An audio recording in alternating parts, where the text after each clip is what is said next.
Tonight we step into the ancient, ambitious, and surprisingly law-obsessed world of Babylon. A city where the goal wasn't just to survive, but to thrive in the most powerful metropolis on earth. This is Babylon. Imagine what it was like to live here. So get comfortable, take a deep breath, and let's begin. Before we begin, drop a comment and tell me, where in the world are you watching this from? And what time is it right now? I genuinely love knowing who's out there settling in for the night. Now, let's go to Babylon. Before we step through the gates, you need to understand what Babylon actually was, because nothing like it had ever existed before. Most people in 600 BC lived in small villages, farming patches of land, sleeping in mud brick homes, with perhaps a few hundred neighbors at most. Babylon had nearly 500,000 people, crammed into a single city along the banks of the Euphrates River, in what is now modern-day Iraq. When travelers first approached Babylon from the desert, they would stop walking, because rising out of the flat, dusty plains was something that looked almost impossible. Walls. Enormous walls. The outer walls of Babylon were so thick that ancient writers claimed a 4-horse chariot could turn around on top of them. They stretched for miles in every direction, broken only by enormous bronze gates that caught the morning sun and threw light across the desert like mirrors. The most famous of these gates was the Ishtar Gate, named after the goddess of love and war. It was covered entirely in glazed blue bricks, a deep, rich blue that almost didn't look real, decorated with golden lions and dragons, molded directly into the surface. Even today, fragments of that gate survive, and people who see them in museums say the color still seems impossibly vivid for something nearly 3,000 years old. That gate was your welcome to Babylon. That blue, that gold, the noise and warmth spilling out from the other side. This was not a village. This was not a town. This was the center of the world. And you lived here. If this is the kind of journey you've been looking for, quiet, unhurried, deep into worlds most people never think about, consider subscribing to Ancient Hours. We'll be visiting a lot of these forgotten places together. But right now, let's walk through those gates. Your day begins before the sun is fully up. The light comes slowly at first, filtering through a small, high window in your mud brick home. And you feel it before you see it. That pale warmth landing on your face. Babylon's homes were built from mud bricks, dried hard in the sun. The walls were thick, which kept them cool during the brutal summer heat, and surprisingly warm through the cooler nights. Most people slept on woven reed mats, laid on the floor or on a low platform, covered with rough linen cloth. There were no soft mattresses, no fluffy pillows. But you didn't know that. This was simply how sleep felt. You rise slowly. The house is 1 or 2 rooms for most families, sometimes a small inner courtyard, open to the sky, where a fig tree or a palm might grow, if you were lucky. The first thing most Babylonians did upon waking was wash. Cleanliness was deeply important here. There were public bathhouses in the city, fed by channels connected to the Euphrates, but most people simply poured water from a clay jar into a basin and washed their face and hands at home. Then came breakfast. Babylonians ate simply in the morning. Flat bread, baked the night before, still faintly warm if you were quick. Sometimes a little oil poured over it, or a smear of date paste, sweet and thick from the date palms that lined the riverbanks in their thousands. Dates were everywhere in Babylon. They ate them fresh, dried them, fermented them into wine, pressed them into syrup, and ground the seeds to feed to animals. The date palm was not just a tree. It was a lifeline. Ancient records show that Babylonians identified over 360 uses. For the date palm, every single part of it was used, so your morning tastes of bread, oil, and dates. Simple, quiet, warm, and then you step outside. The streets of Babylon hit you all at once. Sound first, the city is already moving, even in the early morning. Donkeys with heavy packs shuffle past, their hooves on the packed earth making a soft, rhythmic knock. Merchants call to each other across narrow lanes, children run between legs, and somewhere nearby, a baker is pulling flat rounds of bread from a clay oven, and the smell wraps around you, like something warm and familiar. The streets of Babylon were not random. This was a planned city, one of the earliest in human history, to be deliberately laid out, with a grid of roads. Main avenues ran in straight lines, from the great gates toward the city center, wide enough for processions, for armies, for the great festivals that Babylon was famous for. But off those main roads, the lanes became narrower, winding between tightly packed homes, shaded and cool, even in the afternoon heat. The Euphrates River ran directly through the city. A great stone bridge connected the two halves of Babylon, reportedly one of the earliest true bridges ever built. Boats moved constantly on the water below. Round reed vessels called coracles, that looked almost comically small, bobbing beside long, flat-bottomed barges, carrying grain and timber and stone. The river was the city's bloodline. Everything that made Babylon rich came along that river. Cedar wood from Lebanon, copper from Cyprus, tin from distant mountains, grain from the fertile farms, spread across the plains in every direction. Babylon didn't just consume these things. It processed them, refined them, transformed raw materials into finished goods, and sent them back out into the world at a profit. This was already, in 600 BC, a trading economy, and the center of all that trade was the market. Babylon's markets were not tucked away in a quiet corner of the city. They spread through the streets themselves, stalls pressing in from every side, the noise building as morning grew. Here you could buy almost anything. Cloth in every color, dyed with minerals and plants, traded from across the known world.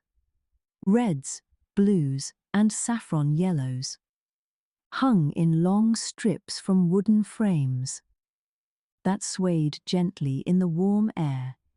Spices sat in clay pots, their lids sealed with wax, their smell rising in clouds of cumin, coriander, fenugreek. Fresh vegetables came from the farms outside the walls. Leeks and garlic and onions and lentils, piled in woven baskets. Fish came from the river, dried and salted in long flat sheets, or still gleaming, in pots of water. And meat, though this was expensive. Ordinary Babylonians ate very little meat. Fish was the protein of the city. The Euphrates was full of it, and fishermen worked the river day and night, supplying the appetite of 500,000 people. But the market was not only a place for food, it was where the city explained itself. You could hear it in the arguments over prices, in the calling of sellers, in the scrape of sandals on baked earth, in the clatter of jars being set down, in the bleating of animals led through the crowd. Everything had value here: grain, oil, wool, silver, labor, time, promises, and in Babylon, promises often needed to be written down. Because here in the markets of Babylon, people also sold services. Scribes sat at small tables, with clay tablets and wooden styluses, writing letters and contracts, for those who could not write themselves. Most Babylonians could not read or write. That was specialist knowledge, something learned slowly, over years of study, but almost everyone needed documents. A contract for buying a house, a record of a debt, a receipt for grain, a letter to a relative in another city. And so the scribe was essential. You would approach one, explain what you needed, and watch their hands move quickly across the soft clay. They pressed tiny wedge-shaped marks in neat rows across the surface. Each mark was small, but together, those marks could hold a sale, a warning, a debt, a marriage agreement, a complaint, or a message sent far beyond the city walls. This writing was called cuneiform, one of the oldest writing systems, and in Babylon it was everywhere, on contracts and receipts, on temple records, on letters, on storage lists. In a city this large, memory was not enough. People needed records. They needed witnesses. They needed rules. And so law became part of daily life. Not something distant, not something only for kings. Law followed people into the market, into the house, into work, into trade, into the smallest disputes between neighbors. Long before Babylon reached its later greatness, a king named Hammurabi had written down a set of laws. They were carved onto a black stone pillar, nearly 8 feet high, and placed where people could see it. The Code of Hammurabi, 282 laws, covering everything from wages to marriage, from murder to the proper care of rented oxen. Some of these laws sound strangely familiar. A builder who constructed a house that collapsed and killed the owner could face death. A merchant who charged too much interest on a loan could lose the amount. If a man accused another of a crime he could not prove, he himself could face punishment. There was a logic to it, a hard logic, sometimes a brutal one, but still a logic. The city was saying that actions had consequences, that trade needed rules, that work needed payment, that property needed protection, that accusation needed proof. The concept of fixed wages appeared here too. Workers in certain trades were guaranteed a set daily payment, written into law, so an employer could not simply pay whatever they wished. Babylon had judges, it had courts. If you had a dispute with a neighbor over a shared wall, or a merchant who had not delivered what they promised. You could take it to court. You could argue your case. You could point to a tablet where the agreement had been pressed into clay, and the judge, often connected to the temple, would weigh the evidence and make a ruling. This was not a lawless place. It was crowded, noisy, dusty, unequal, and sometimes harsh. But it was not chaos. It was a legally organized society the ancient world had produced, and living inside that system gave daily life a kind of structure, a kind of predictability. A merchant knew what a debt meant. A worker knew what payment was promised. The market was still loud. People still argued. Vendors still shouted. Fish still smelled in the heat. Spices still rose into the air. But underneath all of it, beneath the color and noise and bargaining, was something quieter. A city trying to hold itself together. Through clay, through law, through witnesses, through memory made solid. And perhaps that is why Babylon felt so powerful. Not only because of its walls, not only because of its gates, but because even in the market, among baskets of onions, wet fish, folded cloth, and tablets drying in the sun, you could feel the shape of a civilization that expected to last forever. What you did with your days in Babylon depended heavily on who you were. Babylonian society had clear layers.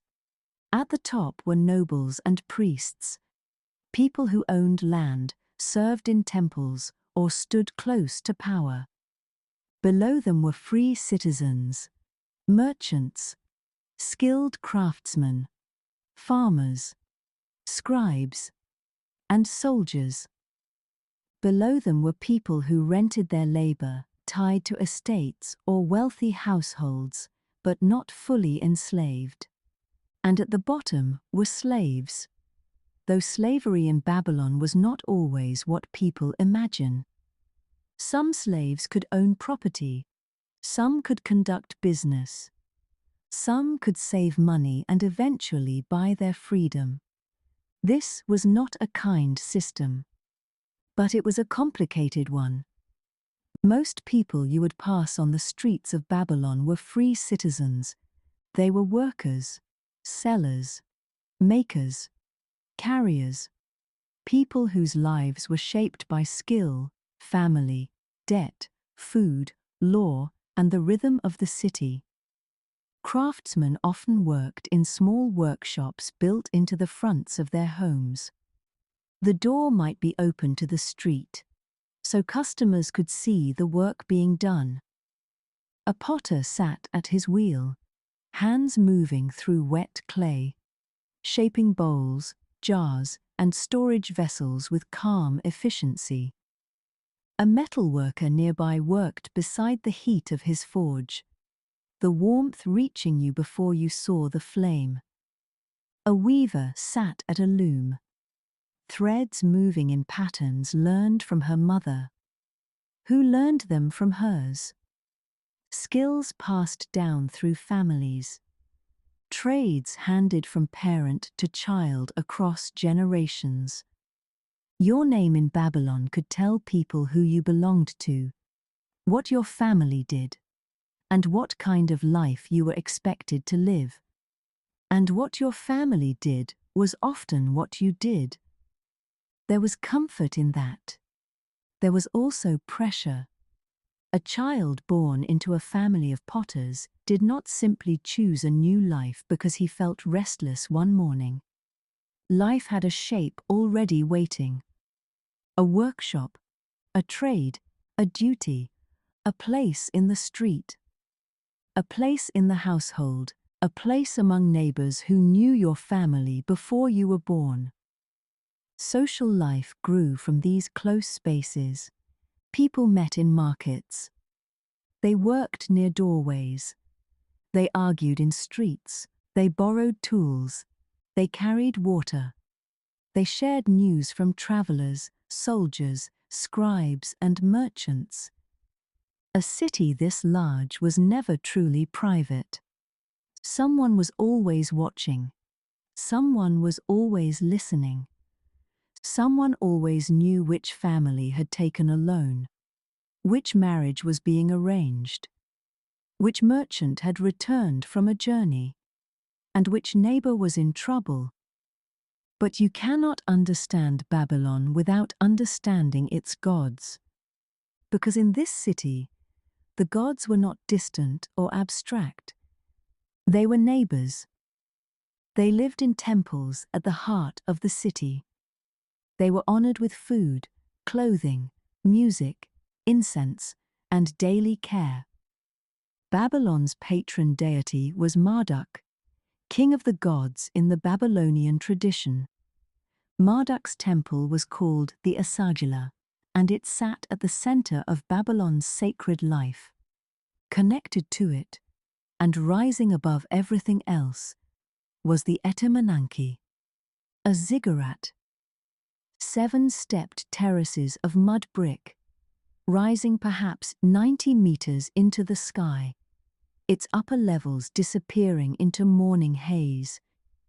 This, many historians believe, may have inspired the story of Babel. Standing at its base and looking up, you would have felt very small.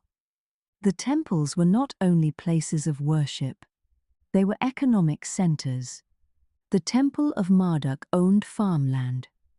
It employed workers. It stored grain. It lent silver. It kept records. It trained scribes.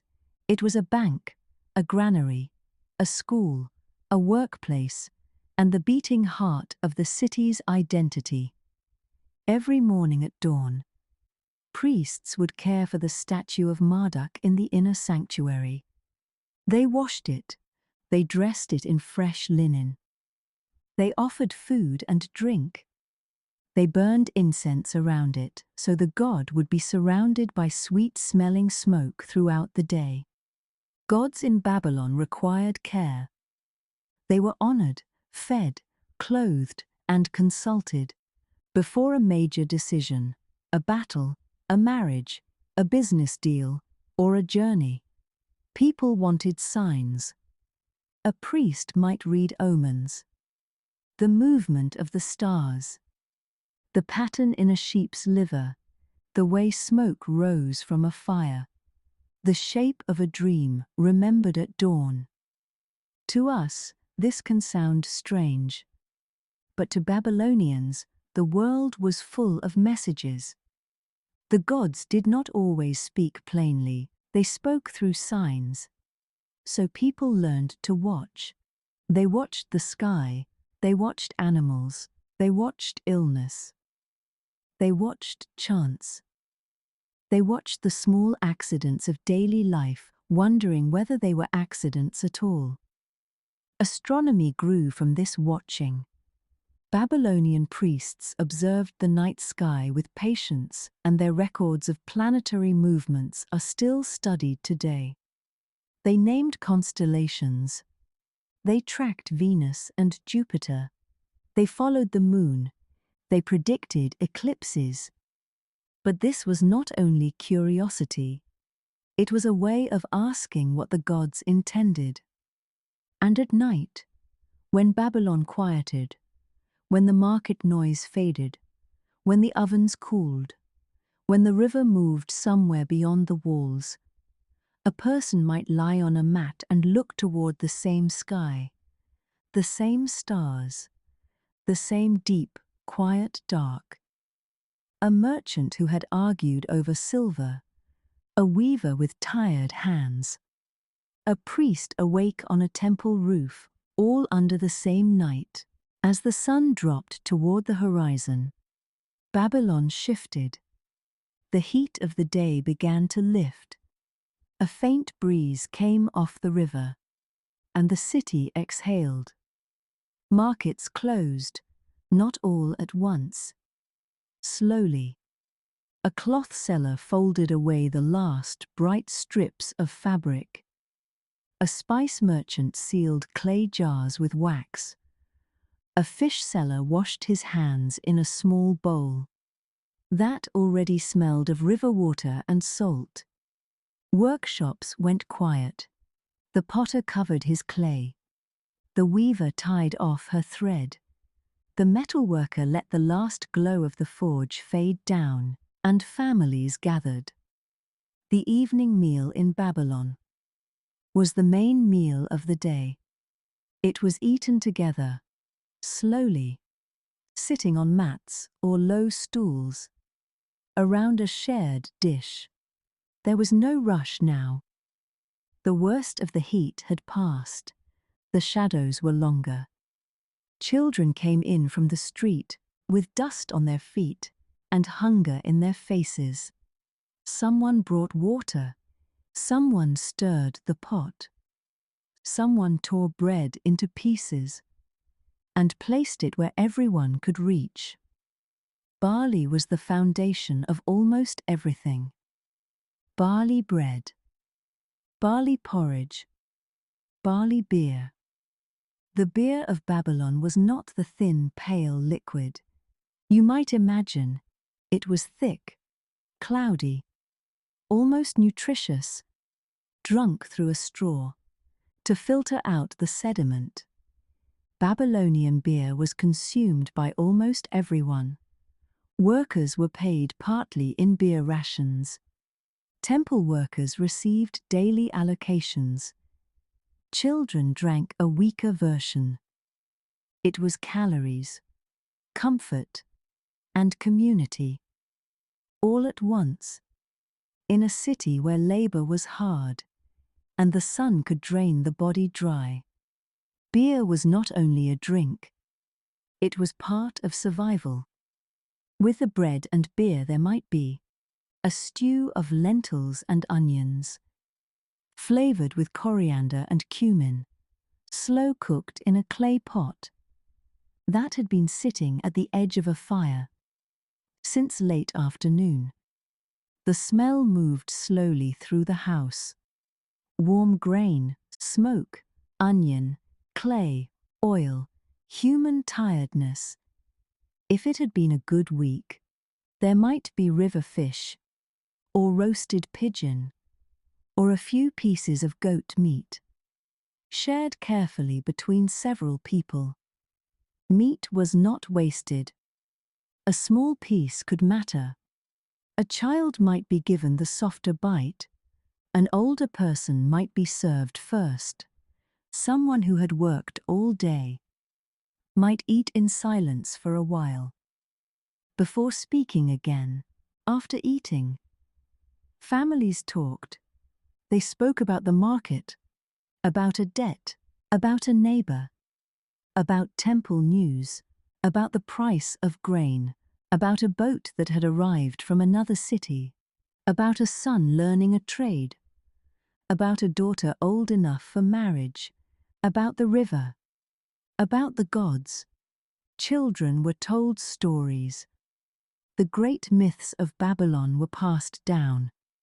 This way, around food, in the warmth of the evening. The story of Gilgamesh, the great king who sought immortality and found instead the value of a mortal life.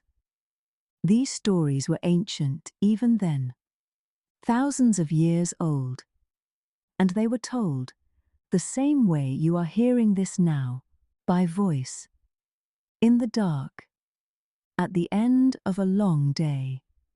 As night settled over Babylon, the city did not go entirely quiet. A city this large never fully slept. There were night watchmen on the walls, moving slowly beneath the stars, listening for sounds beyond the gates. There were priests keeping vigil in the temples, burning incense, watching lamps, waiting for signs from the gods. There were merchants finishing late transactions. By lamplight, counting silver, checking tablets, making sure tomorrow's promises had been pressed into clay. Somewhere a donkey shifted. Somewhere a dog barked. Somewhere a door closed. Somewhere a baby cried and was gently quieted. But for most people, the day was done. You would bank the coals of your small fire, saving what warmth you could. For morning, you would check the door. You would make sure the jars were covered. You would move a basket closer to the wall. You would settle onto your mat, and above you, through that small high window, the stars of ancient Mesopotamia would slowly appear. The same stars the priests were watching. From the top of the ziggurat, the same stars Hammurabi saw. The same stars that hung over Babylon before it was great, and would hang over the place long after its walls had crumbled back into the dust they came from. In 600 BC, Babylon felt eternal. It felt like a place that would always exist. Its walls were too large to imagine falling. Its gates were too bright to imagine fading. Its temples were too high to imagine silence. And yet, all cities change. Stone breaks, mud brick returns to earth. Names are forgotten, voices disappear, but in a way, Babylon has lasted. Because we are still here, talking about it, wondering what it felt like to walk through those blue gates, to smell that bread, hear that river, watch the market close, listen to stories in the dark, to look up at that tower and feel very small beneath a very large sky. That is Babylon. Not only walls, not only kings, not only laws carved into stone, but meals, markets, smoke, tablets, beer, children, dust, stories, and tired people waiting for sleep. And now, you can sleep. If Babylon kept you company tonight, a like on this video means more than you might think. It tells the universe and YouTube that these ancient worlds are worth exploring. And I will keep exploring them. If you want to know what it felt like to live in ancient Persia, or walk the streets of the Tang dynasty, or wake up in the Indus Valley 3,000 years ago, subscribe to Ancient Hours. That is exactly where we are going next.